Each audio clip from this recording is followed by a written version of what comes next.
Let's expand the conversation. Director at Africa-Asia Dialogues, Thembisa Fakude, joins us for more. A very good evening to you. Thank you so much for your time.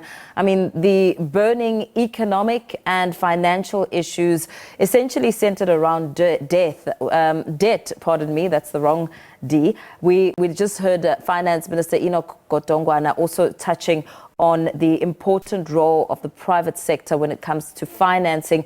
We heard UN Secretary General Antonio Guterres calling for the G20's existing debt relief mechanisms, as he now emphasized the need for solutions to address the debt crisis.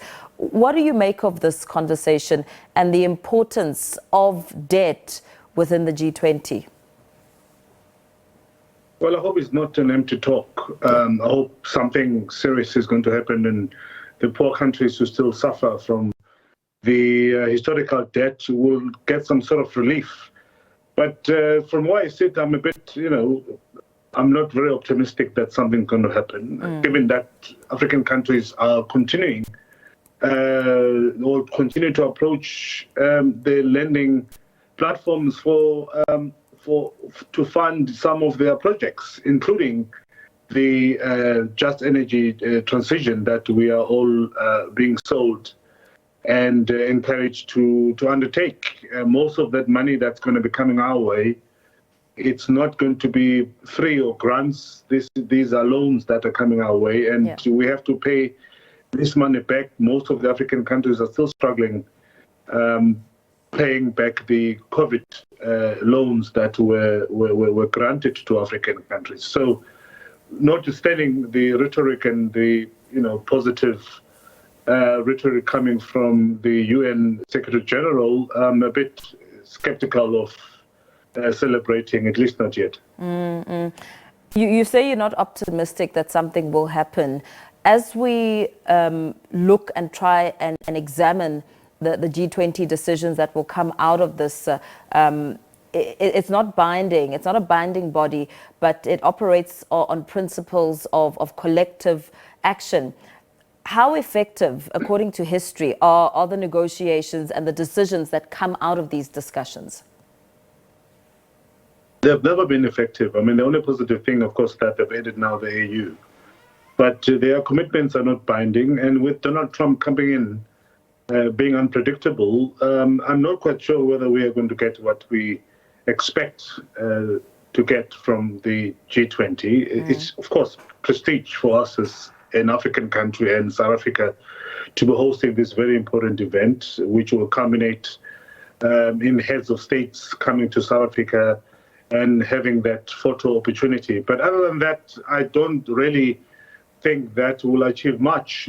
It's important that it's happening in an African country, and African countries, of course, are looking at South Africa, that South Africa might just twist some hands and certain things might happen, including the debt relief. But everybody else is talking about other important issues that are impacting the globe, particularly the climate change, on how we can help in terms of alleviating all the challenges that we're facing. But we just came from COP, and COP meeting was almost collapsed because the developed nations were not in favor of funding the projects which seek to reduce the impact of climate change and to fund the just energy transition, which will have seen or going to see the reduction in terms of the greenhouse gases emissions, etc. So this is the meeting of the willing, but not sure whether it's going to be the meeting of the people who are going to be committed into helping Africa meet its objectives, whether it's climate or debt relief. Some of the other discussions, more so as we look at the UN Secretary General, were around how global governance institutions still don't adequately serve or even represent developing countries like the African states.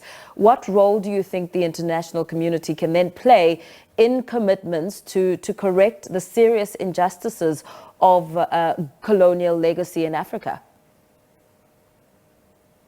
Well, they've got a role to play. They've got a moral obligation to reinvest in Africa, to play a role in terms of particularly reducing the debt. But none of them is interested in doing so. They all have their own commitments. We are seeing the foreign policy positions of many European countries, including the United States, turning and looking inward. So I don't think there's going to be spare cash to spend in Africa, whether to assist Africans reduce their debt or assist Africans in terms of navigating the new challenges of climate change.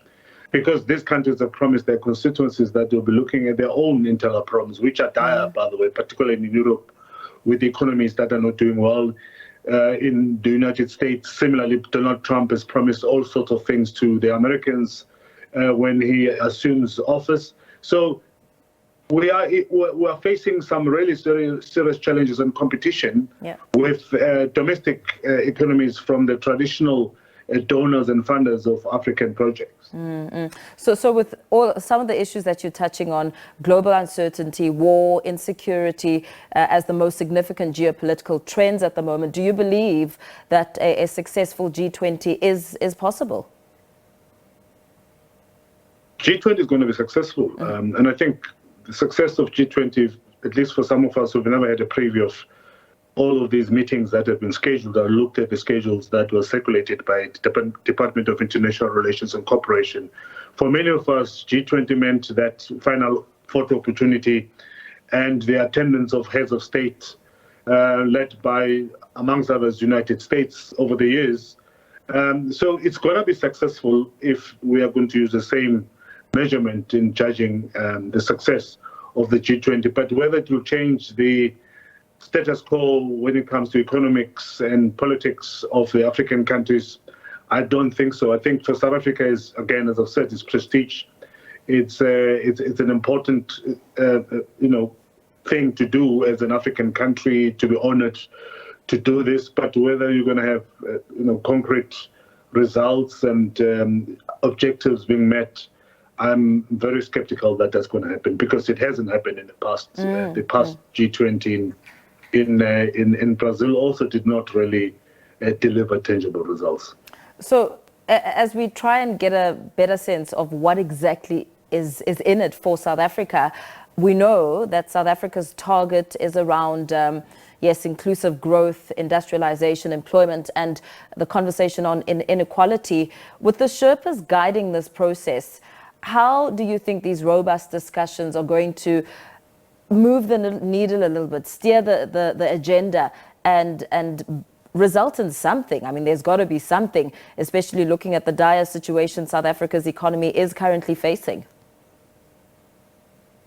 I think that there's an opportunity for us to continue lobbying these important developed nations who have money and the wherewithal to assist us.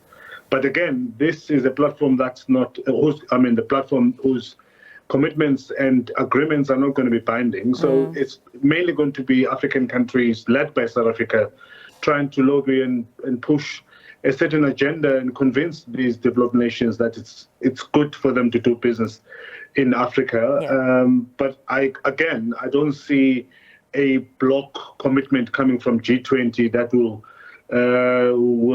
try and solve African problems that we're currently facing, including certain future projects, particularly the just energy transition that all of us have been sold, and to an extent it's been imposed on us, whether we like it or not. We have to join the club, but money is not going to come for free. Money is going to come in forms of loans, and there's not going to be just funding and grants that are going to be coming from developed nations, including the commitments that was made at COP29. So it's, again, a debt-selling platform, G20, because you are likely to have these countries selling another debt for us to commit to, and I'm not sure whether many African countries are ready for that. The money will certainly come at a cost. But thank you so much for weighing in on the discussion. Let's leave it there for now. Director at Africa-Asia Dialogues, Thembisa Fakude, speaking and expanding a little bit on the G20.